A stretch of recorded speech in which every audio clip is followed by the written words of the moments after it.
Okay, let's look at question 3. We have a uniform electric field. Magnitude is 325. It is directed in the negative y direction, so it shows you a picture in the negative y direction. The coordinates here would be negative 2 in the x, negative 3 in the y. Negative 0.2 in the x, negative 0.3 in the y for point A. That's what coordinates here are given in meters. Point B is going to be 0.4, so positive 0.4 in the x direction, positive 0.5 in the y direction. Okay, so the coordinates for points A and B. Calculate what the electric potential difference between the voltage at B and the voltage at A using the dashed lined path. Okay, so it's going to go up and then it's going to go over. Okay, if we're looking for delta V,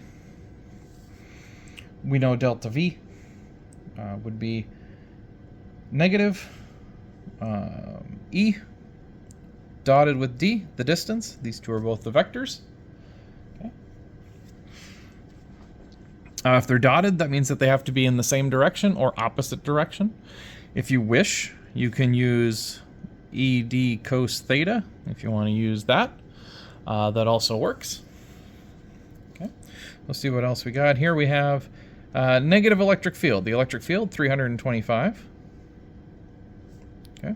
Negative 325 times the distance d. Okay. So the distance here has to be in the same direction as the electric field. The electric field is pointed in the negative y.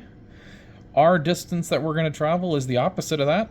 It's going to go in the positive y. So you can either use cosine 180 for that distance to get you the negative 1, because the theta between the two of them is 180 degrees. They're in opposite directions. Okay. Or you can say that it's a negative distance. Okay. So how much negative distance did it go? Well, let's see. If this point A was at negative 0.3,